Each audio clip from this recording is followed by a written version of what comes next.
जय माता दी मित्रों, हमारे YouTube चैनल में आपका हार्दिक स्वागत है। आज मैं आपको बताऊंगा कि क्या हम मंत्रों का जाप करके अपनी दिव्य दृष्टि को जागृत कर सकते हैं, और जागृत कर सकते हैं तो ये कैसे होता है, कितना समय लगता है, किस प्रकार से हमारे चक्र जागृत होते हैं, धीरे धीरे करके हमारी दिव्य दृष्टि जागृत होती है। तो इन सब चीज़ों में कितना समय लग जाता है और हमें किस प्रकार से साधना करनी चाहिए कि हमारी जो दिव्य दृष्टि है वो शीघ्रता के साथ जागृत हो। मतलब कि साल 6 महीने में हो जाए, या 2 साल में हो जाए, या 3 साल में हो जाए। ज़्यादा से ज़्यादा 2-3 वर्षों में हमारी जो दिव्य दृष्टि है वो जागृत हो जाए। तो इसके लिए हमें किस प्रकार से साधना करनी चाहिए। देखिए मित्रों, होता यह है कि जब हम किसी मंत्र का जप करते हैं, क्योंकि ये सूक्ष्म जगत है, ये आध्यात्मिक जगत है, यहाँ पर सब कुछ छुपा हुआ है। सब कुछ यहाँ पे छुपा हुआ है। आप खुली आंखों से कुछ भी नहीं देख सकते। आप खुली आंखों से देखोगे तो आपको बस खाली स्थूल चीज़ें ही दिखाई देंगी। सूक्ष्म जगत की चीज़ों को देखने के लिए तीसरी आंख की आवश्यकता पड़ती है, दिव्य दृष्टि की आवश्यकता पड़ती है। जब वो हमें प्राप्त हो जाती है तो हमें सूक्ष्म जगत की चीज़ें दिखाई देने लगती हैं और उनसे हमारी बातचीत भी होने लगती है, और हम उनके लोकों में जा सकते हैं, उनके साथ विचरण कर सकते हैं, उनके साथ में हम बातचीत कर सकते हैं और उनसे अपनी समस्याओं का समाधान भी प्राप्त कर सकते हैं। इसके लिए हमें क्या करना पड़ता है? हमें साधनाएं करनी पड़ती है, हमें तपस्याएं करनी पड़ती है, हमें व्रत करने पड़ते हैं, उपवास करने पड़ते हैं, अनुष्ठान करने पड़ते हैं, और दान इत्यादि करना पड़ता है, और जीव जंतुओं की सेवा करनी होती है। क्योंकि शास्त्रों में कहा गया है नर सेवा नारायण सेवा, यानी कि जो नर सेवा है वो नारायण सेवा के समान है। इसी प्रकार से जीव जंतुओं की सेवा करना भी बहुत ही ज़्यादा ज़रूरी होता है। मतलब कि बहुत सारी प्रक्रियाएं करनी पड़ती हैं, बहुत सारे कर्म करने पड़ते हैं, तब जा कर के हमें उन्नति प्राप्त होती है। वैसे भी जो हमारी ये मनुष्य योनि है ये देव दुर्लभ है, यानी कि इंद्र आदि देवता भी मनुष्य की योनि प्राप्त करने के लिए सदैव तत्पर रहते हैं और सदैव वो ललायित रहते हैं, लेकिन उसके बावजूद भी उनको मनुष्य योनि प्राप्त नहीं होती है। और जब उनके पुण्य समाप्त होते हैं तो उसके बाद उनको धरती पर आकर के दोबारा से जन्म लेना पड़ता है। स्वर्ग का सिस्टम ही यही है।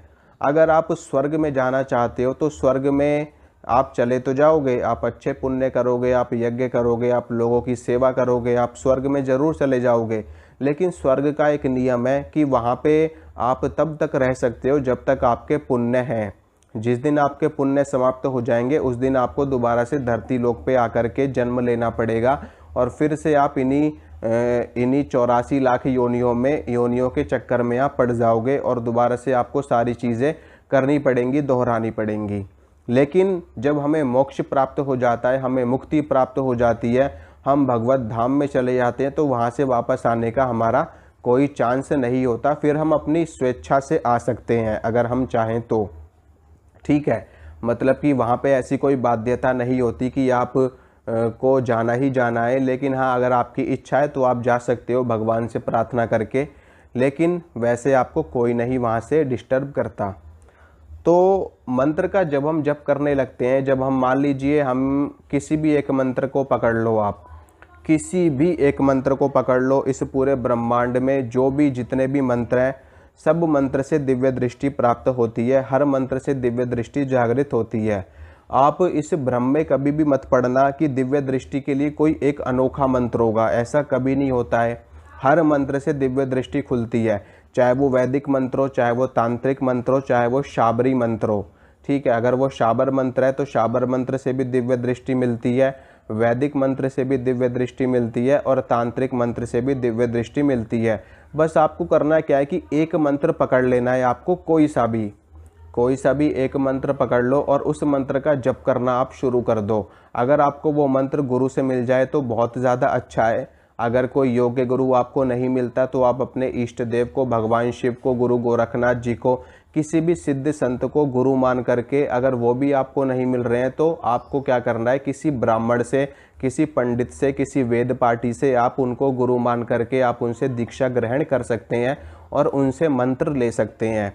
उसके बाद में उस मंत्र का जप आप करना शुरू कर दो। जपात सिद्धि जपात सिद्धि जपात सिद्धि न संशयः। मंत्र का जप करने से धीरे धीरे मंत्र हमारा शक्तिशाली होने लगता है, जागृत होने लगता है, और उस मंत्र की जो ऊर्जा होती है, जो ब्रह्मांड में उस मंत्र की ऊर्जा चलायमान है, वो ऊर्जा हमारे शरीर में, हमारे इस पिंड के माध्यम से प्रवेश करने लगती है और हमारे चक्रों को जागृत करना शुरू कर देती है। हमारे चक्रों पे वो स्पंदित होती है और स्पंदन के कारण उन चक्रों को रोटेट करती है। चक्र हमारे घूमने शुरू हो जाते हैं। घूमने के बाद में जब चक्रों में घूर्णन होता है, जब हमारे चक्र घूमते हैं तो उनमें पुष्प खिलने लगते हैं। यहीं से हमारी साधना शुरू होती है। मूलाधार चक्र हमारा जागृत होता है, फिर स्वादिष्ठान चक्र जागृत होता है, उसके बाद हमारा नाभि चक्र हो गया, फिर हृदय चक्र आ जाता है, विशुद्धि चक्र आ जाता है, आज्ञा चक्र, अजन चक्र बोलते हैं जिसको, इसको हम थर्ड आई भी बोलते हैं, इसको हम दिव्य दृष्टि भी बोलते हैं, ठीक है, इसको हम त्रिकुटी बोलते हैं, इसको हम भ्रिकुटी बोलते हैं। उसके ऊपर हमारा सहस्रार चक्र आ जाता है। तो लेकिन जो हमारी दिव्य दृष्टि है वो हमें क्रमबद्ध तरीके से प्राप्त होती है। ऐसा नहीं है कि आपको सीधा दिव्य दृष्टि मिल गई, ऐसा नहीं होता है। ये क्रमबद्ध तरीके से आपको प्राप्त होगी। सबसे पहले आपका मूलाधार चक्र जागृत होगा जब आप किसी मंत्र का जप करेंगे। विशेष रूप से होता क्या है कि हर मंत्र की एक अपना एक विशेष गुण होता है, ठीक है। जैसे कि देवी का एक विशेष गुण है अपने आप में, भगवान विष्णु का भी एक विशेष गुण है अपने आप में, भगवान शिव का भी अपना एक विशेष गुण है अपने आप में। तो होगा क्या जी, उस मंत्र का जो एक विशेष गुण होगा वो गुण सबसे पहले परिपक्व होगा, वो गुण सबसे पहले जागृत होगा आपके शरीर के अंदर, आपके चक्रों के अंदर। तो धीरे धीरे मूलाधार चक्र आपका जागृत होना शुरू होगा। फिर मूलाधार चक्र से जब ऊर्जा बढ़ती चली जाएगी, जब मूलाधार चक्र पे ऊर्जा जब हमारी घनिष्ठ होने लगती है, वहाँ पर हमारी ऊर्जा एक भारी विस्फोट के रूप में विस्फोटक बनने लगती है। तो वहाँ से वो ऊर्जा विस्फोट हो करके फिर स्वादिष्ठान चक्र में आ जाती है। फिर वहाँ से ऊर्जा का विस्फोट होता है तो वो नाभि चक्र में जा कर के विस्फोट करती है। ये हमारा पहला चरण होता है नाभि चक्र का। पहला चरण तो मूलाधार पे होता है, फिर उसके बाद में ये हमारा नाभि चक्र, जो मुख्य चक्र मैं बताता हूँ आपको। मुख्य चक्र हमारा एक नाभि चक्र होता है, मुख्य चक्र, उसके बाद हृदय चक्र होता है, फिर उसके बाद आज्ञा चक्र होता है। ये तीन हमारे मुख्य चक्र होते हैं। इनका बहुत विशेष महत्व होता है हमारे जीवन में, हमारी साधनाओं में, हमारे आध्यात्मिक क्षेत्र में। तो नाभि चक्र पे जब विस्फोट होता है तो बहुत भयंकर ऊर्जा निकलती है, और जब ये ऊर्जा का विस्फोट होता है हर तरफ नीले रंग का प्रकाश फैलता है, ठीक है, नीले रंग का प्रकाश फैलता है। और यहाँ पर बताया जाता है कि भगवान विष्णु का स्थान होता है नाभि चक्र में, और जब यहाँ पर ऊर्जा फूटती है, ऊर्जा का यहाँ विस्फोट होता है, तो साधक का खाने पीने की इच्छा नहीं करती, यानी कि उसका वैराग्य होने लगता है भोजन में वैराग्य साधक का होने लगता है। और वो उसकी जो जीभ होती है ना, वो मतलब कि किसी भी चीज़ को देख करके आकर्षित नहीं होती, वो सिर्फ इतना ही भोजन करता है जितना उसके शरीर को जीवन जीने के लिए आवश्यकता होती है। नाभि चक्र से आगे जब बढ़ती है हमारी ऊर्जा, मंत्रों का जब हम करते रहते हैं लगातार, इन सभी चीज़ों में मंत्रों का जब हमारा लगातार चलता ही रहता है, मंत्र का जब हमारा नहीं रुकता। मंत्र का जब आप कैसे करोगे, देखो, उपांशु जब भी आप कर सकते हो, मानसिक जब भी कर सकते हो, और वाचिक जप भी आप कर सकते हो। सबसे श्रेष्ठ जप जो बताया गया है वो है मानसिक जप। अगर आप मानसिक जप करते हो तो आपको जल्दी सफलता मिलती है बजाय उपांशु जप के और बजाय वाचिक जप के। तो अगर आपका मंत्र छोटा है, उसमें आपका ध्यान लग सकता है अच्छे से, क्योंकि मंत्र जितना छोटा होगा ना उतना ज़्यादा अच्छा रहता है मानसिक जप करने के लिए। सबसे छोटा मंत्र नमः शिवाय, पंचाक्षरी मंत्र है नमः शिवाय। इसमें ओम भी हटा दो, आप ओम लगाओगे षडाक्षरी बन जाएगा। खाली पंचाक्षरी की बात करता हूँ यहाँ पे। नमः शिवाय बहुत छोटा मंत्र है और ध्यान लगाने के लिए बहुत ही सर्वश्रेष्ठ मंत्र ये है। इसमें आपका ध्यान बहुत अच्छा लगेगा। मानसिक जप आप इस मंत्र का बहुत आसानी से कर पाओगे, क्योंकि मानसिक जप में होता क्या है कि जो हमारे प्राण होते हैं वो उनमें थोड़ी सी डिस्टर्बेंस आती है। जब आपकी जो श्वास एक नॉर्मल तरीके से चल रही है तो उसमें एक डिस्टर्बेंस आती है जब आप मानसिक जप करोगे किसी बड़े मंत्र का। तो अगर बड़ा मंत्र है तो आप उसका उपांशु जप करिए, और अगर छोटा मंत्र है तो आप उसका मानसिक जप कर सकते हैं। फिर उसके बाद में नाभि चक्र से ऊर्जा ऊपर उठेगी, हृदय चक्र में आएगी। हृदय चक्र में विस्फोट होता है बहुत तगड़ा, जब ऊर्जा यहाँ पे पहुँचती है। यहाँ पे जैसी ऊर्जा का विस्फोट होगा, जैसी ऊर्जा पहुँचेगी, आपको घबराहट, बेचैनी, उल्टी जैसा मन, और आपको अच्छा नहीं लगेगा कुछ भी। आपका ऐसा मन करेगा कि बस एकांत में पड़ा रहूं, कोई डिस्टर्ब ना करे मेरे को, ऐसा आपको महसूस होगा। इसके साथ में आपका हृदय शुद्ध होने लगेगा, आपके हृदय में शुद्धता भरने लगेगी। हर किसी के लिए आपके मन में करुणा भरेगी, हर कोई व्यक्ति आपको अच्छा लगेगा, आपका शत्रु भी आपको अच्छा लगेगा, उसके लिए भी आपके भाव अच्छे होते जाएंगे। ठीक है, फिर आगे बढ़ेंगे, विशुद्धि चक्र आएगा, कंठ चक्र आएगा। यहीं इसी कंठ चक्र में भगवान शिव ने विष को धारण कर रखा है, इसीलिए उनको नीलकंठ कहा जाता है। तो यहाँ पर जब आपका चक्र आए, वो ऊर्जा जब यहाँ पर पे आएगी, आपकी कुंडलिनी शक्ति जो आएगी, फिर यहाँ पर विस्फोट होगा।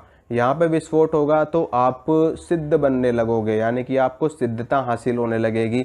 आप जो बोलोगे वो चीज़ हो जाएगी, आप जिस चीज़ के लिए प्रार्थना करोगे वो आपको प्राप्त हो जाएगी। आप किसी व्यक्ति को श्राप दे दोगे तो वो फलित हो जाएगा, किसी व्यक्ति को वरदान दे दोगे तो वो फलित हो जाएगा। आपके मुख से वाक्य सिद्ध होने लगेंगे, वाक्य सिद्धि आपको मिलने लगेगी। तो ये चीज़ यहाँ से मिलती है। उसके बाद में फिर आती है दिव्य दृष्टि, फिर जा कर के आपको दिव्य दृष्टि प्राप्त होती है। ऐसा कभी नहीं होता कि आपको डायरेक्ट, आपको सीधा दिव्य दृष्टि प्राप्त हो जाए। ये एक चरणबद्ध तरीके से हमें प्राप्त होती है, क्रमबद्ध तरीके से प्राप्त होती है। डायरेक्ट कभी भी दिव्य दृष्टि प्राप्त नहीं होती, और जो साधक नीचे के चक्रों का भेदन नहीं करता उसको दिव्य दृष्टि डायरेक्ट मिल ही नहीं सकती। और दिव्य दृष्टि इतनी बड़ी चीज़ है अपने आप में, जिसको मिल गई ना, वो समझो कि इस धरती पे दूसरा भगवान कहा जा सकता है उसको, जिसके पास ये दिव्य दृष्टि है। बाकी कोई दिव्य दृष्टि का भ्रम फैला करके घूमे, कोई दिव्य दृष्टि के नाम पे आपको झूठ बोले, कुछ भी बोले, उनसे कोई हमारा लेना देना है नहीं। ठीक है, लेकिन लोग भ्रमित ज़्यादा हैं दिव्य दृष्टि को लेकर के। मैं आपको बताता हूँ सच्चाई, दिव्य दृष्टि को इतनी छोटी चीज़ नहीं है, बहुत बड़ी चीज़ है। दिव्य दृष्टि के ऊपर चर्चा करूँगा आपसे कल विस्तार में दिव्य दृष्टि के ऊपर आपसे चर्चा करूंगा कि जब दिव्य दृष्टि जागृत होती है तो क्या इसकी मायने होते हैं अपने आप में। दिव्य दृष्टि के कोई छोटी चीज़ नहीं है, ठीक है, और ना ही ये कोई इतनी आसानी से जागृत होने वाली चीज़ है। जहाँ तक मैंने आपको बताया कि आज्ञा चक्र तक आने में आपको वर्षों का समय लग जाएगा। ठीक है, वर्षों का समय लगता है इन चीज़ों में। कोई इतनी सरल चीज़ नहीं है कि आपको कुछ महीनों में ही आपको इतनी सारी चीज़ें प्राप्त हो जाए। हाँ, आपके चक्र जागृत हो जाएंगे, आप एक अच्छा जीवन जीने लगेंगे, आपको संकेत मिलने लगेंगे, आपको अनुभव होने लगेंगे, आपको सपने में देवी देवताओं के दर्शन होने लगेंगे, ये सारी चीज़ें होंगी। लेकिन वास्तव में दिव्य दृष्टि जो प्राप्त होती है वो एक अलौकिक घटना होती है। ठीक है, और बाकी कोई कुछ भी बोले, कोई यूँ बोल दे कि बस 2 महीने में दिव्य दृष्टि मिल गई, ये सब कुछ भी नहीं, सब फेक बातें हैं। दिव्य दृष्टि के नाम पे बस खाली एक दिखावा है, एक छल है लोगों के साथ में, लोगों के साथ में फरेब है, झूठ है, बस और कुछ नहीं। तो दिव्य दृष्टि के बाद में सहस्त्रदल कमल आता है, सहस्रार चक्र आता है, और यहीं पर देवता का आसन विराजमान होता है। माँ भगवती यहीं पर सहस्त्रदल कमल पे निवास करती हैं, यही उनका आसन होता है। यहीं पर भगवान विष्णु कमल लोचन निवास करते हैं, यहीं पर भगवान शंकर अपना आसन विराजते हैं। यहीं पर हमारे देवी देवताओं का आसन विराजमान होता है सहस्त्रदल कमल पे, और यहीं पर हमें मोक्ष की प्राप्ति होती है, हमें निर्वाण की प्राप्ति होती है, हमें भगवत धाम की प्राप्ति होती है। यहीं पर हमें बैकुंठ, गोलोक, देवी लोक, भुवनेश्वरी लोक, शिव लोक कह लो, कुछ भी कह लो, सब ईश्वर के ही अलग अलग स्वरूप हैं। तो इस तरीके से चीज़ें होती हैं, और इन सभी में वर्षों का समय लगता है।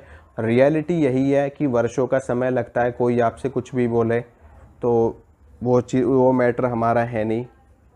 कोई क्या कर रहा है, कोई कुछ कर रहा है, कोई कुछ करे ना करे, राम जाने। ठीक है, तो यही चीज़ मैं आपको समझाना चाहता था। कल बात करूंगा आपसे दिव्य दृष्टि के ऊपर कि जब दिव्य दृष्टि प्राप्त होती है तो हमें किस तरह की शक्तियां मिलती हैं। वास्तव में जब शक्तियां मिलती हैं तो किस तरह की मिलती हैं, और दिव्य दृष्टि जिसकी जागृत है वो व्यक्ति क्या क्या कर सकता है और क्या क्या नहीं कर सकता। ठीक है मित्रों, मिलूँगा आपसे अगली वीडियो में। वीडियो को लाइक कर देना, शेयर कर देना, सब्सक्राइब कर देना। जय माता दी।